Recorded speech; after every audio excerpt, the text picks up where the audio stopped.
каалаймын. Саламатсыңар менин кичинекей окуучуларым. Садакаларым эми азыр биз алифбе сабагыбызды баштайбыз. Кутмандуу күнүңөр менен менин акылдуу окуучуларым. Бардыңарга жагымдуу маанай, күн нурундай жылуулукту, быйтыкчадай жылмаюуну каалаймын.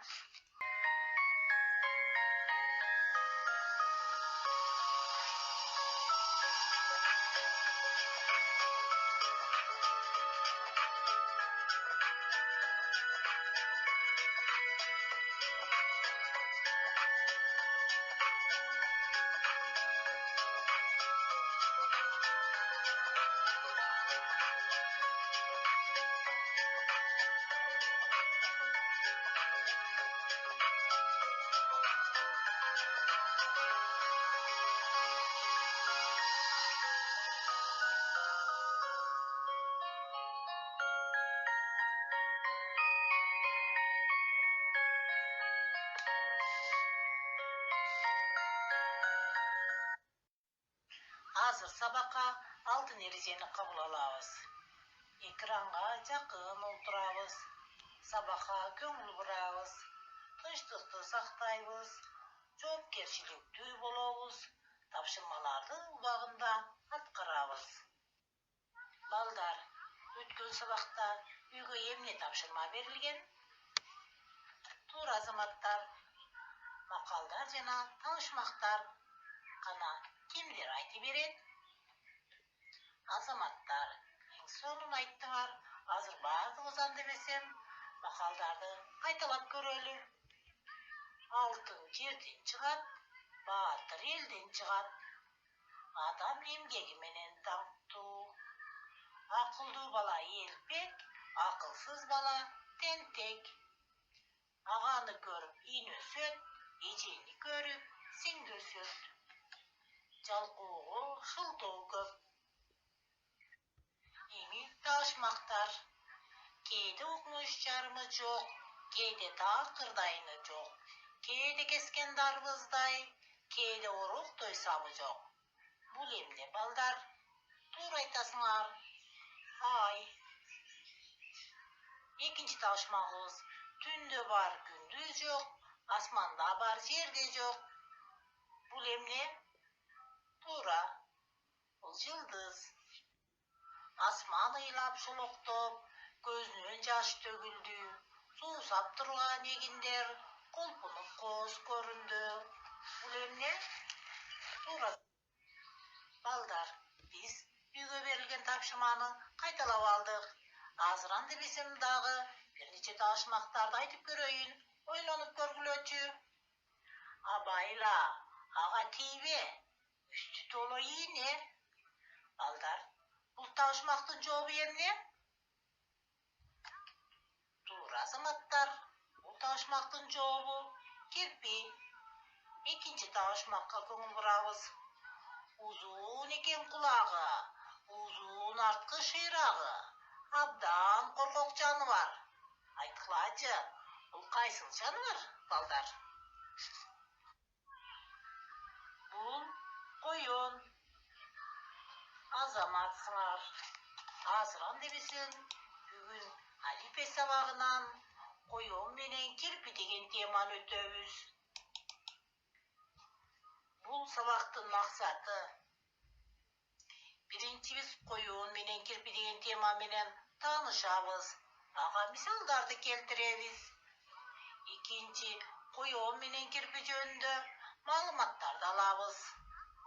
Үчүнчү, жаныбарларга туура мамиле жасоого жана жаратылышты сүйүүгө үйрөнөбүз. Азыр мен силерге кирпи жөнүндө айтып беремин. Кирпинин 3000ге жеткен ийнеси болот. Ийнелери кирпини душмандардан, мисалы түлкүдөн, карышкырдан жана үкү сыяктуу жырткыч куштардан сактайт. Көзү кара, тоголок, адам сыяктуу эле түстөрдү айырмалай алат. Мурду шуштугуй жана ар дайым ымдалышып турат. Тишинин саны 36. жылан, бака, курт кумурскалар, козу карын, мөмө жемиштер кирпинин эң негизги азыктары болуп саналат. Ноябрдан апрель айына чейин аюу сыяктуу чейинги кирип уктайт. Ал эми коюндордун алдыңкы буту кыска, арткы буту узун, секирип, чуркоого абдан ыңгайлуу. Кулагы узун, куйругу кыска, жүнү жумшак, коюу. Жайында күрөң жана көгүч түстө. Кышкысын аппак кулактарынын учтары жайдыр-кычтыр кара. Көбүнчө токой, талаалуу, ачык талаа жана кургак жерлерди мекендейт. Балдар, силер коён менен кирпини көргөн чыгарсыңар. Азыран эмесен биз китептин 91-бетиндеги коён менен кирпи деген жомокту окуйбуз. Бир күнү коён менен кирпи жолугуп, коён кирпиден мынтип сурады: "Сенин кийгениң кандайтын? Ылгый эле тикиниң. Өзүңдүн түрүң да суук экен. Бутуң кыска, тумшугуң узун, кулагың кичине. Катуу жүгүрө албайсың." Анда кирпи: "Сенин айткандарың туура, коён. Бирок менин кийген тонум эң сонун. Бул тон мени ит менен карышкырдан сактайт. Кымтынып кийип алсам, мага эч ким тие албайт. Сен өзүң сулуу болгону менен меникиндей тикенектүү тонуң жок.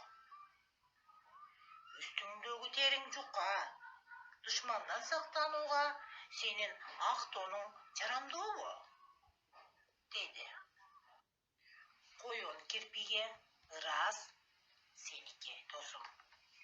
Менин тонум жука.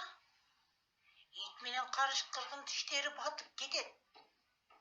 Бирок менин кулагым узун, алыстан угам. Өтө күлүкмүн. Мен чуркаганда ит да, карышкыр да жетпей калат", деди. Балдар, сабак түшүнүктүү болду деп ойлоймун. Азыран демесем, эс алуу менен өтө.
Азаматтар, азыран эмесен биз сабагыбызды ышыктап алалы.